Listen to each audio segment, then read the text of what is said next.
Hey, Eric. How's it going, John? It is going well tonight. How are you? I am doing great, actually. Not fabulous. I thought it was fabulous last week. Mm, Eh, I'm mixing it up. Okay. Hey, I'm gonna have to welcome come up with new words. to 5 years. 5 years, episode 260. We've been doing this for a long time. Um, We've worked for the same company, yeah. been bought, sold, gone public, bought, sold, gone private. Yeah, all good. Yep. I have started beekeeping, evidently, in the time we've been doing this. Yeah. One of my kids has gone through high school. One of your kids has gone through college. Crazy. Yeah. Crazy. Well, Started and graduated college since we've done this. That's a long time. still having fun. Yeah. So, How was your Thanksgiving holiday last week? I think I qualified for two of the things that you have given me heck for the last 2 years. Did you have hot dogs for Thanksgiving this year? No. We had turkey for Thanksgiving this year. Okay, so- good. You had turkey. And I think the year before, wasn't it that we didn't have mashed potatoes or something like that? Yeah, it was no mashed potatoes and no pumpkin pie. Yeah. You were, if I recall, you were a pecan pie only. Yes, fan. but I mean, I like pumpkin pie, but we had both actually this year, just small ones from Fred Okay. Meyer. So we didn't hand make them, and they weren't the Costco ones. Although we worked our way through a pumpkin pie earlier in November, so from Costco, one of the big ones. Gotta do what you gotta do. I don't. It's like an amazing amount of deliciousness for $6.99. I like my pumpkin pie and use it mostly as a whipped cream delivery mechanism. Yes. My wife laughs at me because basically the piece of pie is disappeared beneath a pile of whipped cream. Oh, And that's my favorite part. we about have the absolutely, pumpkin pie. had the boys. All right, like open your mouths. Yeah, that's a little bit extra. Nice. Oh, sure. Although we mostly, we don't use whipped cream enough that it's a little unholy to have whipped cream in a can, but it provides whipped cream when, yeah, I don't know. So, and it's not that bad. Whipped cream, Cool Whip is actually better, but and Handmade's even better than that, but Yes. whatever. Anyway, okay. Yeah. Enough about the whipped cream segment of the show. So, Cream segment. hey, so it was good to see you on what was that? Saturday night at the Symphony. Yeah. At the Symphony. Uh-huh. Bugs Bunny at the Symphony. That was a lot of fun. It was totally cool. It was one of those things where they they have the cartoons up and running, but it wasn't like the movies at the Symphony where 100% of the music came from the symphony. In this, they had a few cartoons that were just played like straight out. And I'm not entirely sure sort of what distinguished one from the other. But they totally did the one where he's hunting wabbits. Yes. What's up, Spear and Doc? magic helmet. Be very, very quiet. Yes. And that was what I don't know. That's what I think of, at least when I think of sort of the big symphony sound on the Looney Tunes. But it's amazing how much how much music is in them. Yeah, the conductor was a traveling conductor, and it was his show that he was putting on and sharing, and he was going around the country training or directing conducting symphonies to do his show. So he's been doing the show for a while, I guess. And it was a lot of fun to just kind of have him give some of the background. You got some of the insights and background into some of the characters behind the characters. Like Mel Blanc, the voice of pretty much everything, but apparently Elmer Fudd, I did not know that, grew up in Portland, Oregon, went to high school here in Oregon. So I had no idea. Yeah, it was very cool. I didn't either. Yeah, and the other factoid that he had dropped was that in the, I guess, 40s, 50s, when a lot of these cartoons were done, maybe into the 60s, the studios actually each of the studios had like a full-on symphony, and they would run the music over and fit a cartoon or two in between movie scores. And he said that some of the orchestras would kind of panic on, because it was pretty tough music and provided last minute.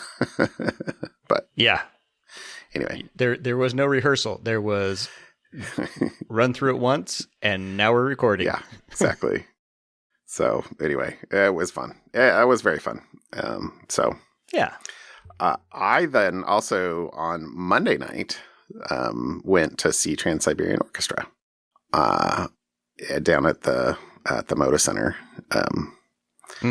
And other than it being... Kicked your Christmas spirit off. Got your Christmas spirit kicked off, huh? Yeah, I guess. Yeah. It was good. And we like TSO. It's kind of rock Christmas, I guess. We were totally running late though getting there. And we would have been okay, except that for some reason the traffic was just a nightmare. And so, we were gonna be there 20 minutes before it started, and then, we're literally at a standstill watching our time to arrive tick up. We're like, yeah, I don't think this is actually gonna play. So, but I think we kind of walked in and got into our seats like just as the actual concert itself was going. So that's okay. Anyway, but it was good. And they were, I don't know, they had they had kind of an aged rockers bit going on. Because I guess they've been playing the show for 27, 28 years, something like that. Right. Right. And, but it was cool. It was good having like a violin, because my kids are both string players and my wife plays a violin, and they, it was cool to have a violinist be like one of the rockers, so to speak. Right. And it was, I guess, a weird thing, cool thing. I don't know. They didn't really have a single, for the songs that had lyrics, they might have had the same person sing two songs, but they had like a bunch of people singing. And they were all really good. So, it's kind of different from the, the solo rock artist that is the voice in front of the band. But anyway, so that was very cool. So, how was your Thanksgiving? I know you were doing a project. Yes, I am happy to report that the turkey turned out really well. It was not a Christmas vacation turkey, so that is very good. It cooked. The temperature. I mean, I did get some learnings for next year, but I did get all thumbs up from the family that it was very tender, excellent taste. It was all thumbs up from the family. So this will probably become an annual tradition at this point. Smoked turkey, because it was super tasty. Yeah, it was very tasty. Along with all the rest of the trimmings and fixings, the popular element of having the turkey out for 4 hours in the smoker, 3.5 hours in the smoker, was that it freed up the oven in the kitchen for cooking other things all day. Okay. So I think we're set for this. But yeah, it was very good. It was a lot of fun too. I got to have my thing, and the weather was cold, but it was not rainy. So that's good. All good. That's good. Yep. Yeah. Did you end up seeing any movies over the Thanksgiving holiday? No movies. No. Normally I would have, and I still haven't seen Black Panther, but I've been like my spare moments. I'm either doing some stuff, kind of prepping for Christmas presents, or reading. I've been reading a bunch lately. So, and that actually, one of those will be my something fun coming up. But okay. I don't know. we did have an emergency have to go fix a goat shelter this weekend because we have this kind of, I don't know what you call it. Goat co-op. Well, it's basically a tarp on top of it looks like a what do they call them? Quonset hut, kind of like a round tarp thing that is a shelter for the goats, but it is just a tarp, and I'm pretty sure that one of the goats thought that they could climb it, and they have, as goats are wont to do. Yeah, well, it's been out there for a couple years, and they've been good for a couple years, but I think for whatever reason, we didn't see it happen, but it was pretty obvious that there were goat-shaped rents in the tarp. So kind of stopped working as a shelter at that. I'm sure that they just were like, oh, maybe I can get up on that. And no, you cannot. You have sharp hooves. So we had to go replace that on Saturday, which kind of, I don't know, kind of both was trickier than I expected, and honestly didn't take as much time as I feared it would. So maybe it's fine, but it's a wash. Yeah, whatever. I'm just hoping that they learned their lesson, and this one lasts as long as the last one did. Otherwise, we need a different solution. So place your bets, folks. Place your bets. Exactly. Goats are good, and goats are evil. So, Well, I ended up actually going to see Glass Onion. Okay. It's Rian Johnson, the Knives Out. If you liked Knives Out, you will like Glass Onion. It was a great show. A lot of fun. What is Glass Onion? If you're on the fence of seeing it, anyone, I would go see it, or wait till it comes out on Netflix, because apparently it's a Netflix production. So I'm sure as soon as Netflix figures they're going to start losing money on the theater run, they will throw it up on Netflix. Yeah. So, Glass Onion. Mm-hmm. Many fragile layers. I guess that's what you got to figure out, huh? It's the name of a bar that the friends met at in college, and kind of how they're. Anyways, okay. There's a whole backstory. There is a backstory, but it's a lot of fun. Those sorts of lots of twists and turns. Yeah, I was gonna say those sorts of mystery movies have lots of layers. So ogres have layers. Yeah. So lots of fun. I actually am looking forward to it coming out on Netflix so I can watch it again, because you miss stuff. It's one of those movies like Knives Out. Yeah. You miss stuff the first time through, and the second time through is actually just as fun to watch it, because now Yeah. You see the hints, and you're like, gotcha. Haha, I caught it this time. I gotcha. Yeah. So. All right, fun. Yep. All righty. How about topics? What'd you bring me tonight? So the thing that I brought this week is mostly it caught my eye because of the name. So there is a fraud as a service. So, of course, what? The bad guys are creating services and then renting out their fraudulent, malicious services to anybody who wants it. And there is a website called iSpoof. And it is basically a malicious actor can call them up and say, hey, I want to pay you X amount to try to con people into doing something for me. Right? So apparently over 100 people have been arrested in the UK. It was a big takedown in the UK. There's seizure notices now taking place on the front of iSpoof's homepage. The FBI took it down. So global thing. And the funny thing about this that I thought was good on the police for taunting the bad guys is on the Metropolitan Police Service uploaded a video in the style of an existing iSpoof advertisement mocking the criminal users and claims that the service itself made about protecting their anonymity. So iSpoof was telling criminals, we will protect your anonymity. We will protect you. You don't worry about us. They made a video about this. It's kind of funny. It's in the article.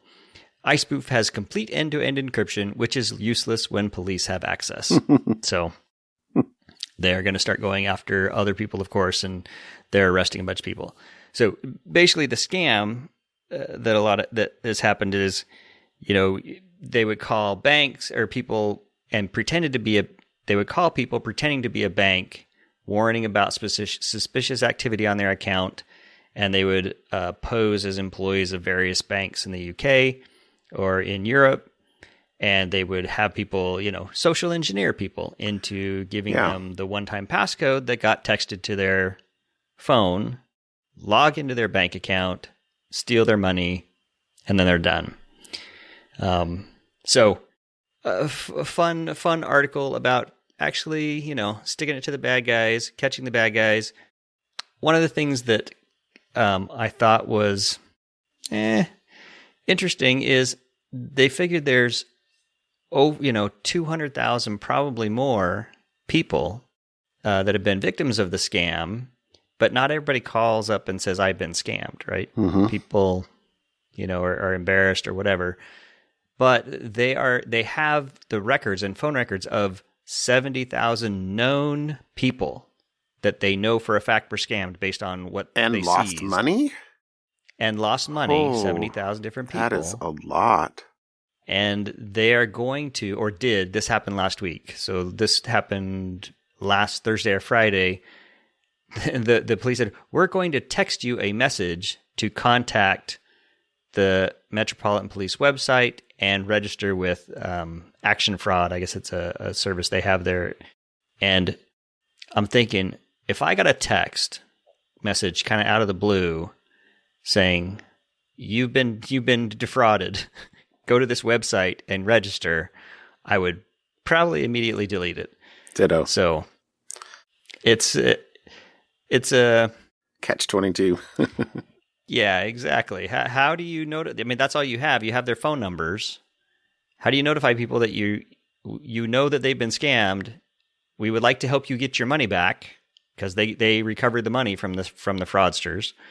How do we get? Anyways, so and the other funny note I thought I don't know if it's the one we'll link, but in one of the articles it says there's a bunch of articles that link to it. One of them was, this mammoth cyber fraud operation began when police in the Netherlands bugged a website.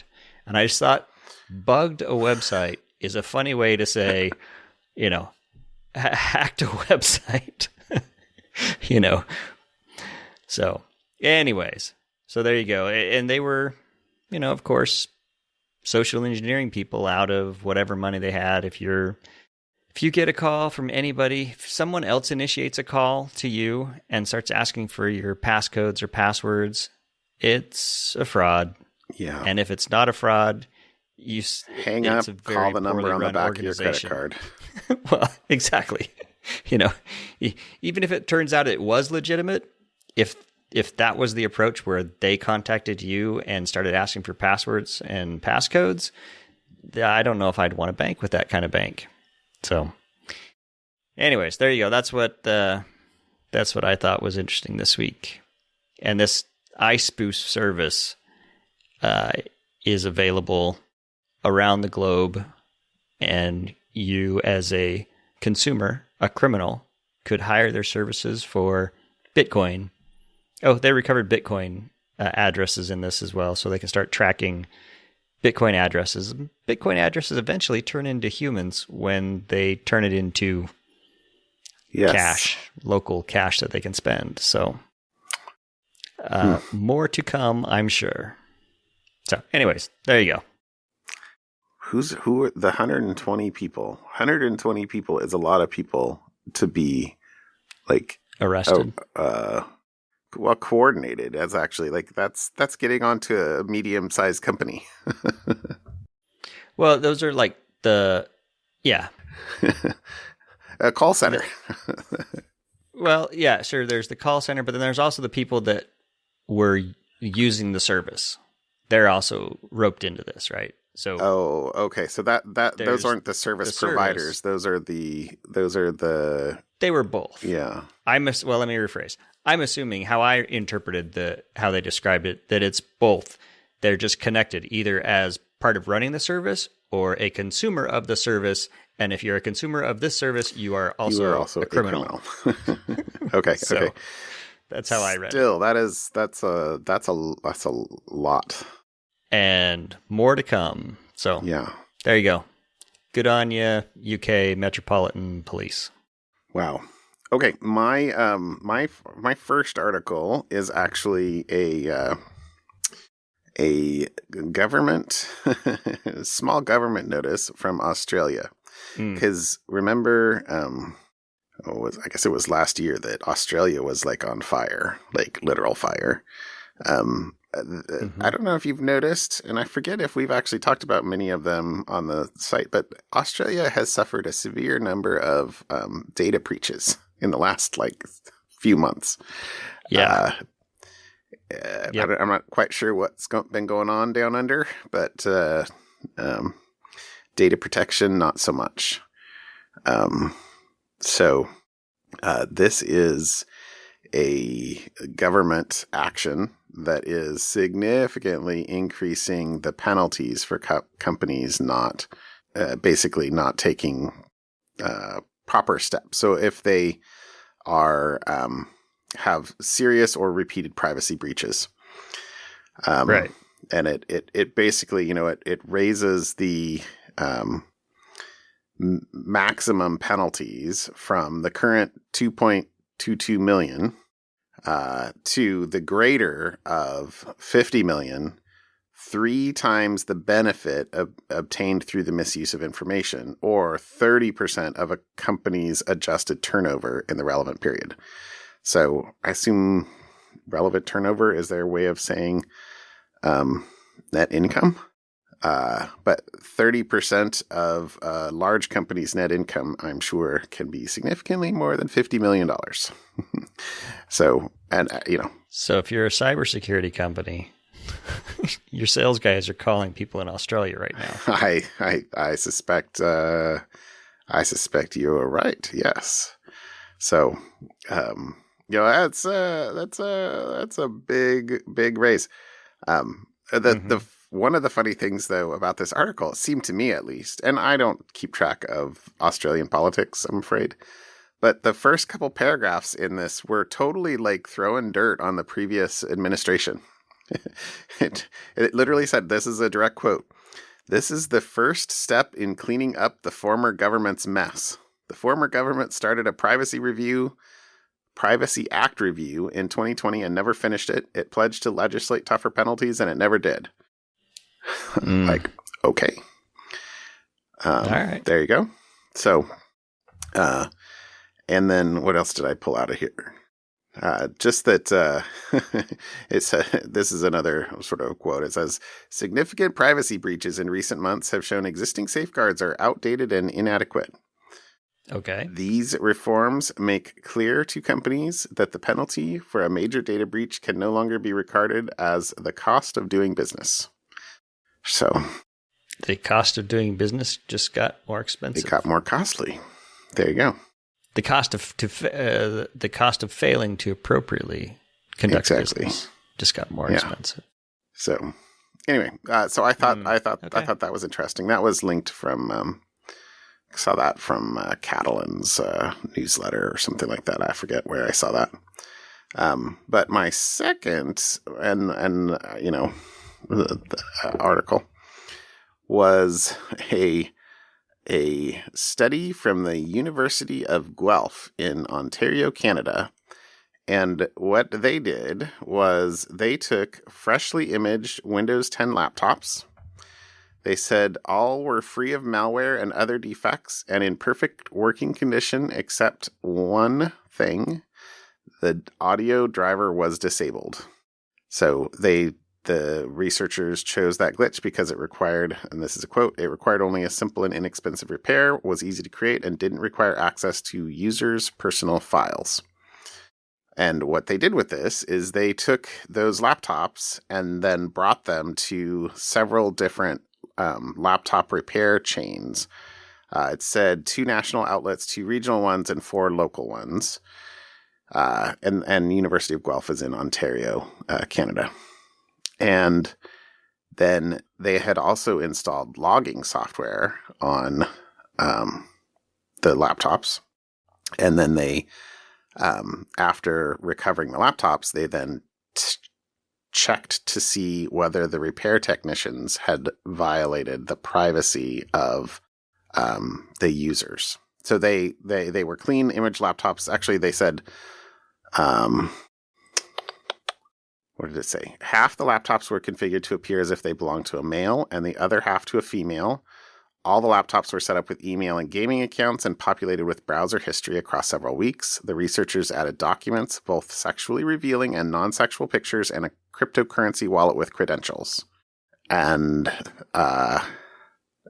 to, unfortunately, no one's surprise, that there was a significant amount of violation of privacy. So, let's see, it says, so from the 12, so it says, let's see, they recovered logs from laptops after receiving overnight repairs from 12 commercial shops. The logs showed that technicians from 6 of the locations had accessed personal data, and that 2 of those shops also copied data onto a personal device, an external device. The dogs are very excited. They're going to figure out that they can't go outside. So copying data, not just accessing the documents folder, but also copying data off of there.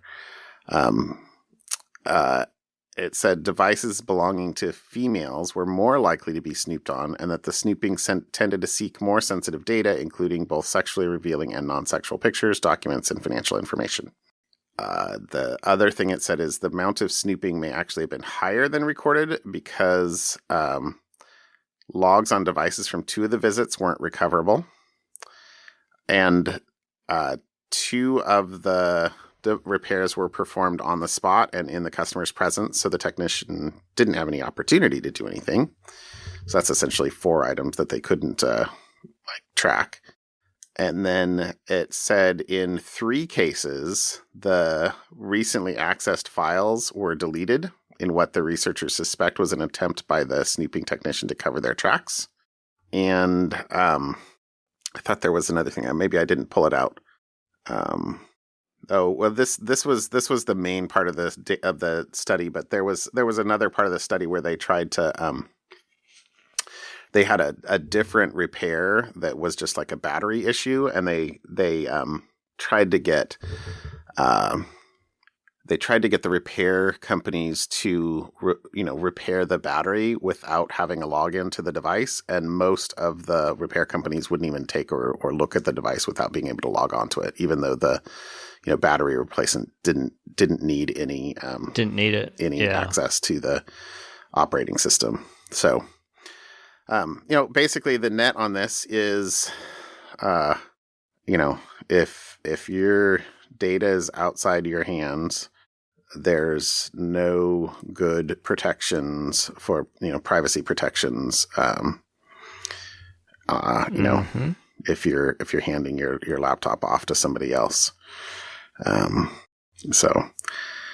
No, there wasn't really a takeaway from this.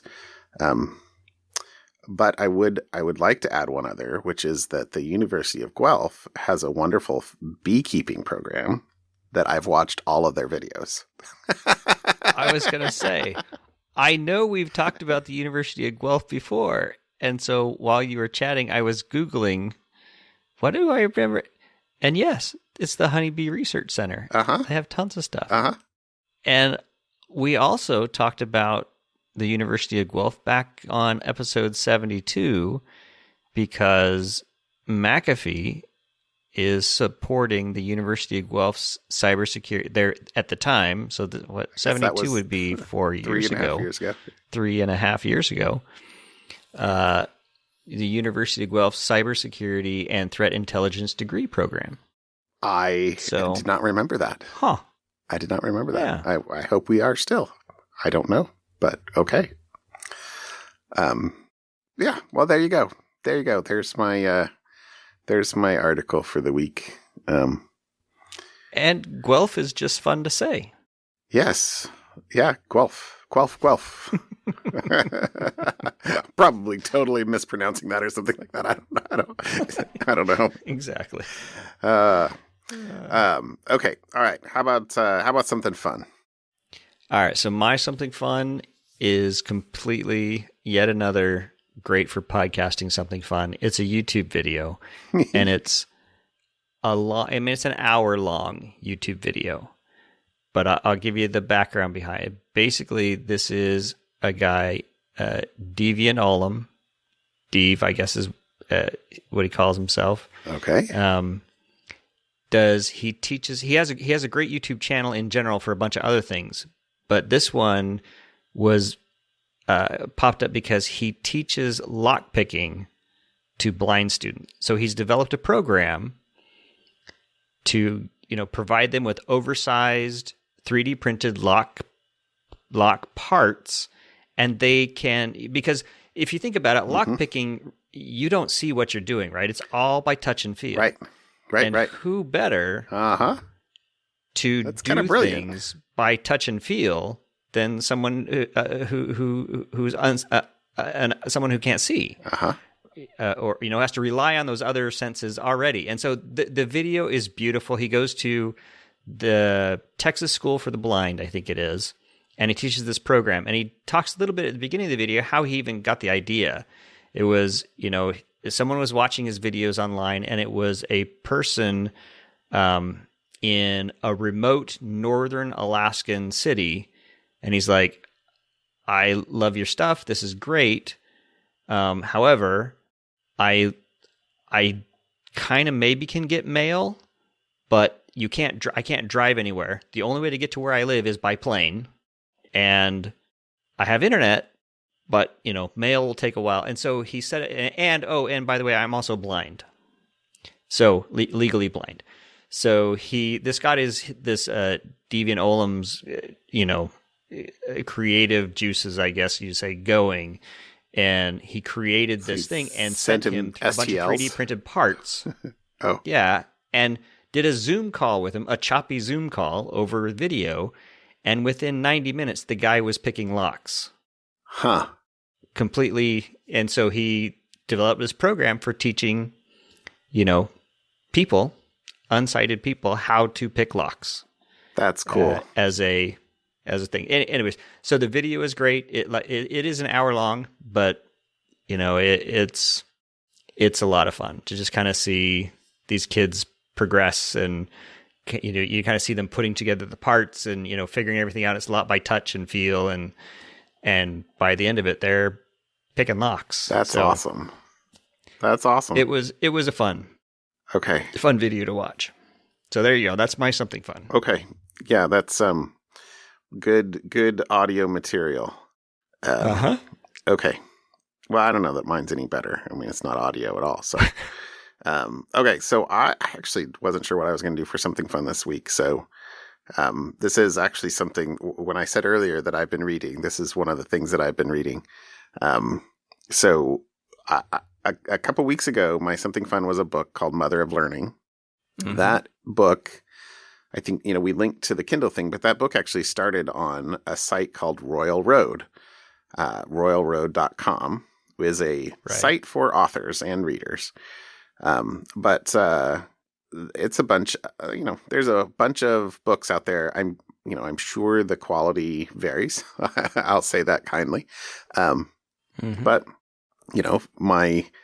my son was one of the ones that pointed me at, or was the one that pointed me at this, and or a couple books on here, and I've been really enjoying it. And there's authors that are basically posting a chapter a week, and then if they get popular, they'll package them up and sell them on Kindle, basically. So it's a way of learning to be an author, I guess, in some ways. And there's, evidently there's tools for authors and stuff like that. I don't know. I've just been a consumer of this. But it seems cool. And, honestly, for one of these, in fact, I think it was the book I'm going to recommend. I actually, I was tempted to go in and pay for the Patreon because they, many of the authors, I don't know if all of them, have Patreons, and, for a buck a month or $10 a month, you can basically read ahead. They're like, our tier 10 Patreon members, which I think is like $10 a month. They're like, 10 chapters ahead or 20 chapters ahead or something like that. And so, if you're really into it, and, you can go pay some bucks and then read ahead in the book. But this is kind of like one of those Audible sponsorships that you hear on other podcasts, except that we're not sponsored and whatever. But the book that I've been reading is called The Path of Ascension. And the first book of this is actually on Kindle as well. That's actually where I read it. And then my son gave me the link.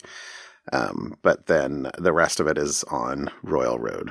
And so I'll put the link to The Path of Ascension on the link here. But it's I don't know what you call this genre, lit RPG maybe, where they're like role playing game characters. At least this sort of thing is of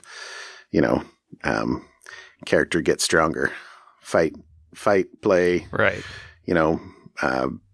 Adventure. Cradle. Yeah.